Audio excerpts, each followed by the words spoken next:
கதைச்சரம் நேயர்களுக்கு வணக்கம். எழுத்தாளர் ராஜம் கிருஷ்ணன் அவர்களின் குறிஞ்சித்தேன் என்ற நாவலை காணலாம்.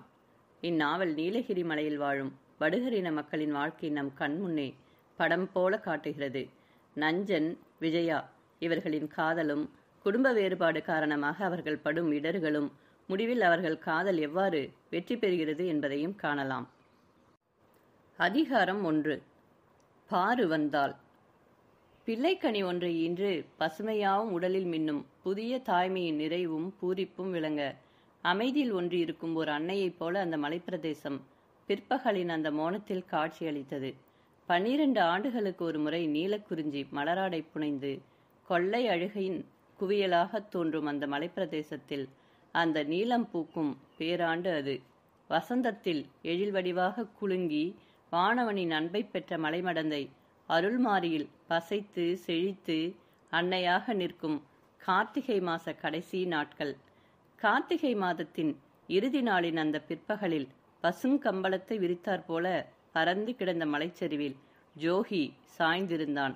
அந்த சரிவோடு ஒட்டி நீண்டு செல்லும் குன்றில் காணும் குடியிருப்புதான் அவனுக்கு உரிய இடம், அவன் பிறந்த இடம். குடியிருப்பை சுற்றி 3 பக்கங்களிலும் மரகத குன்றுகள் சூழ தெற்கில் மட்டும் சோலை சூழ்ந்த கானகங்கள் நீண்டு சென்று வெளி உலக சந்தடிகளும் வண்ண வாசனைகளும் போலி மினுக்கல்களும் அவ்விடத்தை எட்டிவிடாதபடி மீண்டும் குன்றுகளை சுற்றி வளைத்து காத்து வந்தன. முப்புறமும் மரகத குன்றுகள் சூழ நடுவே விளங்கிய அந்த குடியிருப்புக்கு மரகதமலை ஹட்டி என்றே பெயர். ஹட்டி என்றால் குடியிருப்பு என்று கொள்ளலாம். குன்றின் மேல் ஏறி வீடுகளுக்கு அருகில் சென்று நோக்கினால் மேற்கே மடிப்பு மடிப்பாக நீலவானின் வண்ணத்தில் யானை மந்தை போல குன்றுகளும் அவற்றிற்கெல்லாம் சிகரமாக தேவர் பெட்டா என்று அழைக்கப்படும் தேவர் சிகரமும் கண்கொள்ளா காட்சிகளாக திகழும்.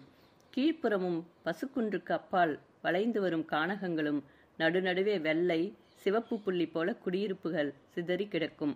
மேடு பள்ளங்களும் இயற்கை அன்னையின் பயங்கரம் கருணை என்னும் இரு தன்மைகளை விளங்குவன போல தோன்றும். கீழ்வானில் மலைக்கு அப்பால் இருந்து ஆதவன் எழும்பி தேவர் சிகரத்துக்கு பின் மறையும் வரையிலும் ஜோகிக்கு வெளியிலுள்ள நாட்களில் வீட்டு நிழலில் தங்க விருப்பம் கிடையாது. 9 வயது சிறுவனாக அவனுடைய உலகம் முழுவதும் விரிந்து பரந்த புற்சரிவுகளும் குன்றின் கீழ் நெளிந்து நெளிந்து பாம்பு போல செல்லும் அருவியின் கரையும் அந்த ஹட்டியும் தான் அவனுக்கு நினைவு தெரிந்த நாளிலிருந்து. அவனுடைய நாட்களில் துன்பத்தின் சாயை அவன் காணவில்லை. ஜோகிக்கு அன்பான அம்மை உண்டு, சீலமே உருவெடுத்த அப்பன் உண்டு, ஒத்த தோழர்கள் உண்டு, கதை சொல்ல ஹத்தை உண்டு, பொழுது இன்பமாக நகர எருமைகளும் பசுக்களும் மேய்க்கும் பணியும் உண்டு. அவனுடைய தோழர்களான ராமன், பெல்லி, ரங்கன், கிருஷ்ணன் முதலியோர் ஓடிப்பிடித்து விளையாடிக்கொண்டே கீழிறங்கி அருவிக்கு அப்பால் வெகு தூரம் சென்று விட்டனர். ஜோகி அந்த ஓட்ட விளையாட்டில் களைத்துதான் சரிவில் சாய்ந்திருந்தான்.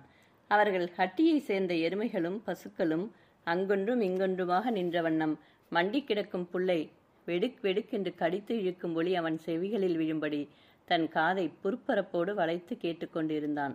அது அவனுக்கு ஒரு விளையாட்டு. பிடுப் பிடுப் இது சீலி பசு, டுப் டுப் இந்த மெதுவான மந்தகதி நீலி எருமையா? எழுந்து உட்கார்ந்து ஜோகி தன் அனுமானம் சரியா என்று பார்ப்பவனைப் போல ஓசை வந்த திசையில் பார்வையை செலுத்தினான். சீலிப்பசு உட்கார்ந்து அசை போட்டுக் கொண்டிருந்தது. நீலி எருமையை கண்ணுக்கு எட்டிய தூரம் வரையிலும் காணவில்லை. ராமன் வீட்டு எருமைக்கன்று மணி குலுங்க மேலிருந்து கீழே ஓடியது. தன் ஊகம் சரியல்ல என்று ஜோகி மறுபடியும் புற்பரப்பில் காதை வளைத்து கொண்டு படுத்தான். டுப் டுப் என்ற ஓசை கேட்டுக்கொண்டே இருந்தது. அந்த ஓசையில் அழுத்து நீலவானை பார்த்து கொண்டு திரும்பி படுத்தான்.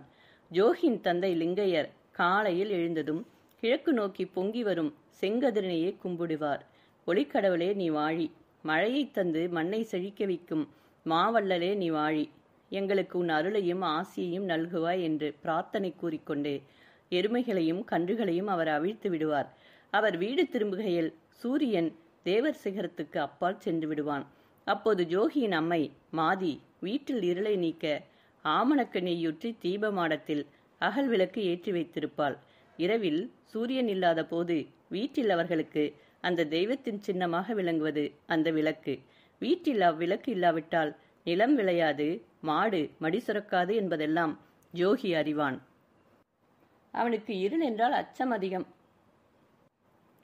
காடுகளில் வசிக்கும் குறும்பர் இருளில்தான் எவரும் அறியாமல் மந்திர மாயங்கள் செய்வார்கள்.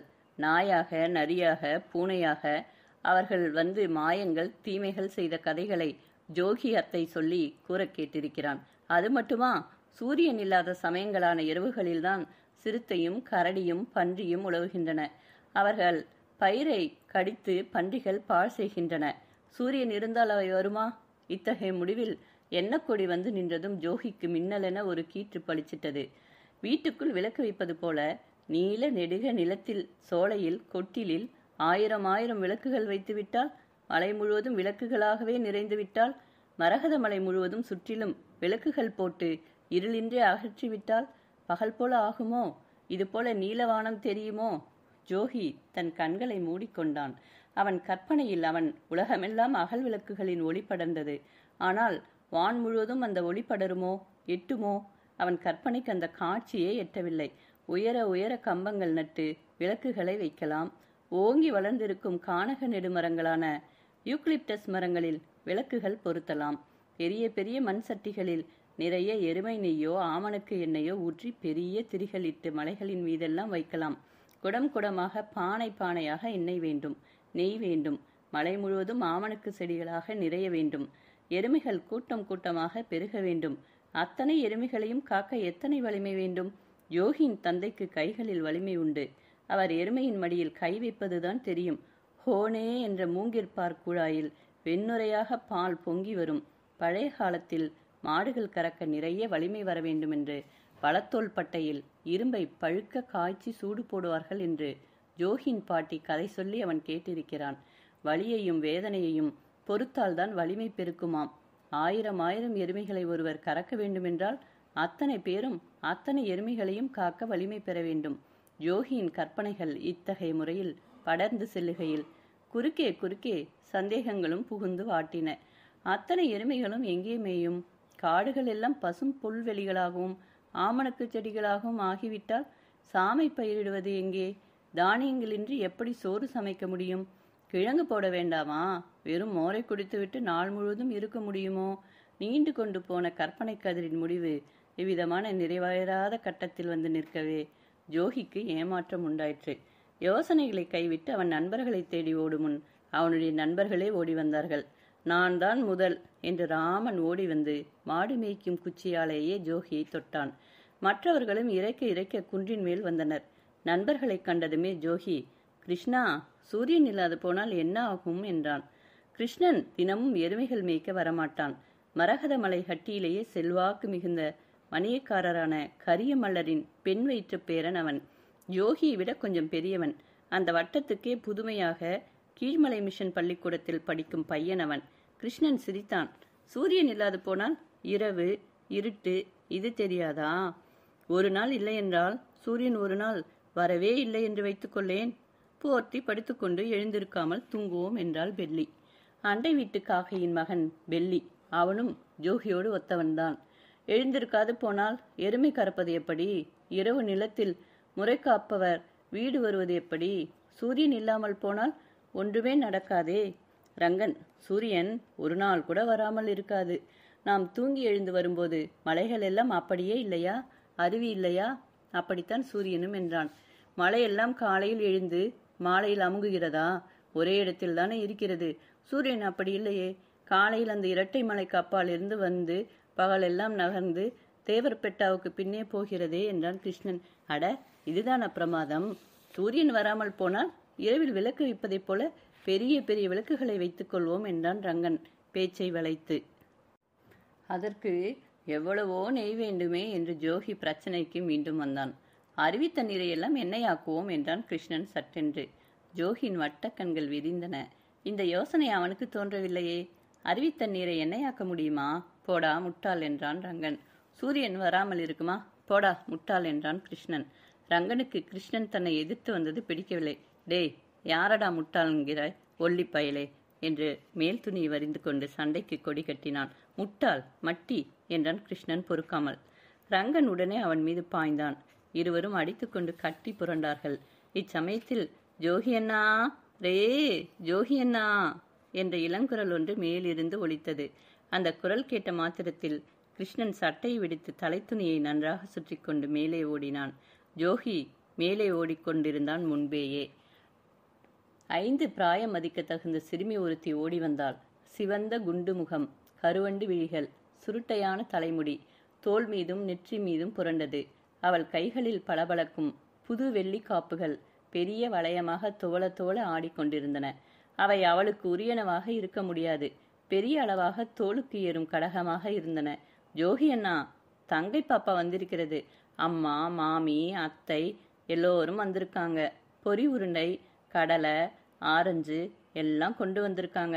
வாங்க வாங்க என்று கூறி அந்த அதிசயத்தை பார்க்க அவள் குத்துச்செடியின் பக்கம் நின்று கைகளை ஆட்டி அழைத்தாள்.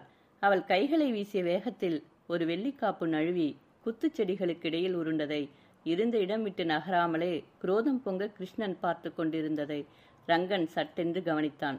பெல்லியும் ராமனும் கூட ஓட எல்லோருமாக மேலே ஏறி வீட்டு பக்கம் சென்று விட்டனர். அவர்கள் தலைமறையும் வரையிலும் ரங்கன் மட்டும் பார்த்து கொண்டே நின்றான், விவரிக்க இயலாத ஆத்திரத்தோடும் ஏமாற்றத்தோடும். சிற்றப்பன் வீட்டுக்கு தினமும் எவரேனும் வருகிறார்கள். நினைத்த போதெல்லாம் ஜோகி சாப்பாடும் பொரிமாவும் வெல்லமுமா குதிக்கிறான். ஆனால் நம் வீட்டிலோ ரங்கனுக்கு சொந்த அம்மை இல்லை. சின்னம்மைக்கும் தந்தைக்கும் வீட்டில் எந்நேரமும் சண்டை. சண்டை போடாமல் அவனுடைய சிற்றனை ஒருவேளை சோற்றை எடுத்து வைப்பவள் அல்ல. இருக்கும் ஒரே எருமையும் நோஞ்சல்.